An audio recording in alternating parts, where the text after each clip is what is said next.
the karma theory was originally invented in order to defend God. In order to defend the concept of God, the karma theory arose. It could be. And it was mixed with reincarnation theory. Of course, Yeah. Buddhists and Jains don't believe in God, but they do not depend upon God.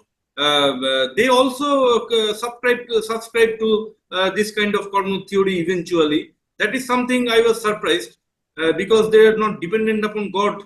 These two religions, yet they subscribe to this so-called karma theory.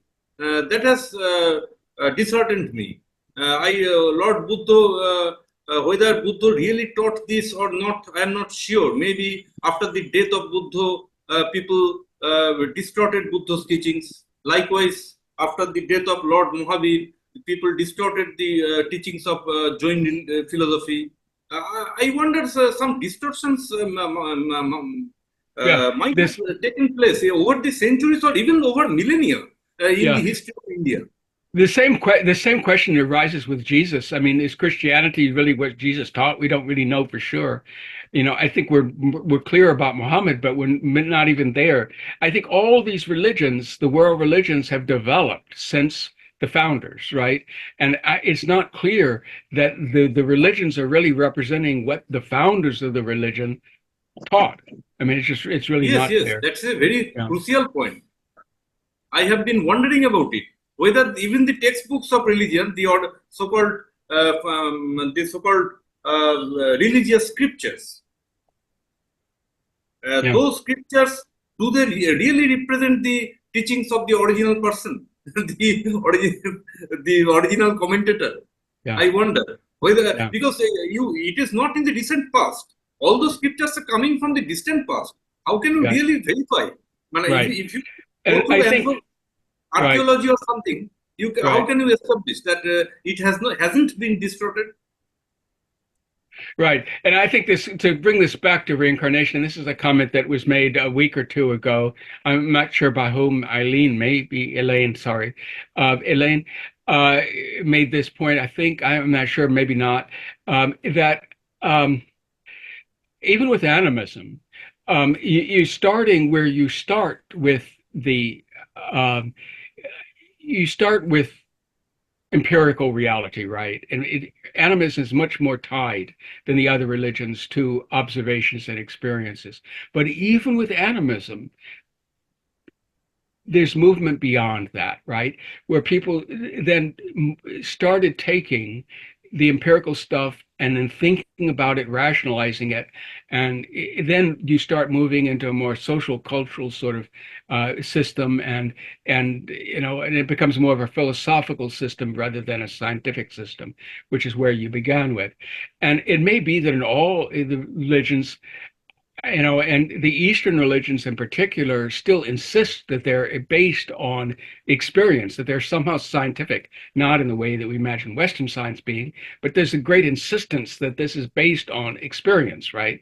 And knowledge that comes that way. And so it is, but at the same time, there is this movement away at some stage in the history of all of these religions, away from the experiential or the empirical observational to the more rational, logical, and that's when the religions become elaborated, and when they start moving away from anything that can be considered even quasi-scientific. I think some dross has been inserted into the original religion. Some dross, some impurities, some distorted version, some distorted information, opinion had been mixed into perhaps every religion over centuries or even millennia.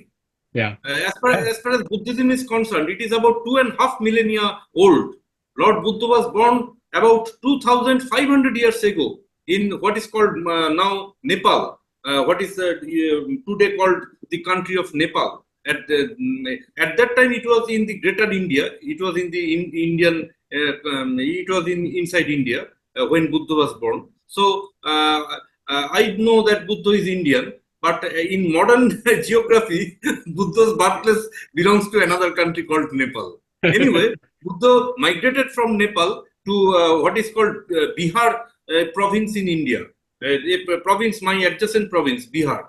Bihar is an adjacent province of West Bengal. Buddha migrated from Nepal to the province of Bihar in India, and he sat for meditation under a certain tree in that area. And particular place was called Buddha Gaya was a very famous tourist spot. I visited in my childhood. I visited in my boyhood with my parents and happened to see that very tree under which Buddha was said to have meditated. And I also saw many Japanese tourists. And those Japanese, actually the place was full of foreigners, but foreigners meant vast majority being Japanese. and I was observing those Japanese. Some of them was purely tourists, and the others were typically with Buddhist monks' dress. That really? Yeah. colored dress, and they were sitting somewhere and reading the Tripitaka, the Buddhist scriptures or something, and in perhaps Japanese version of the Japanese translation of the Buddha's teachings, and they were speaking their mother tongue, Japanese, and I could not understand anything. and those Japanese were very sincere, very devoted, and they were reciting the Buddhist scriptures, and that was a pleasant experience. And the entire place was looking very charming, very calm and quite scenic. And of course, India has many Buddhist tourist spots. And there is another tourist spot in Rajgir, where at a hilltop, a fantastic statue of Buddha was enacted, and some ropeway was available to. It still is available, I believe. Some ropeway goes to that hilltop, and I entered that hilltop with my father, and I saw the image of Buddha sitting deep in meditation, and another image was perhaps with Buddha's eyes closed, opened.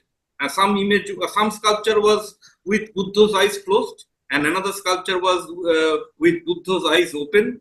And in any case, Buddha was always looking serene and very calm and quiet, and fantastic atmosphere. All those atmospheres actually imbibe some kind of subconscious emotion inside the tourists, and that make them that tend to make people religious. It's an environmental impact. Yeah. Anyway, Buddhism is a very widespread religion, not only in India, but outside India to Japan, Korea, China, Thailand, Sri Lanka, Burma, so many places. Buddhism is the highest spiritual wave that the world has ever seen. It was more popular than Hinduism because Buddha's teachings was in very lucid language. And when Buddha started his teaching, at that time the original language of India was no more popular. The language Sanskrit, which is the original language of India, was no more in vogue. And at that time, in Buddha's time, only the elite class of the Indian people conversed in Sanskrit language. Only the super educated class were speaking Sanskrit language, but the general people were speaking Pali language. And when some Brahmin disciples, that means originally they were Brahmins of the Hindu culture, they turned out to be followers of Buddha.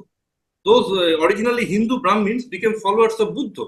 Buddha was so popular, and those Brahmin devotees requested Buddha to write down his lecture into Sanskrit language. When the Brahmins requested that, Lord Buddha, please give your lectures in Sanskrit language, we can write it down and distribute inside India. Then Buddha answered very fantastic response. Buddha told those devotees that I am for the poor and the underprivileged. I am for the poor and the ignorant. I would not give my lecture in Sanskrit language. I would rather give my lecture in Pali language, which is the language of the, which is now the language of the common people, which is now the language of the mass people, the language of the ignorant, the language of the poor. Buddha ultimately declared that I am for the poor and the ignorant. So I will give my lecture, I will give my teachings in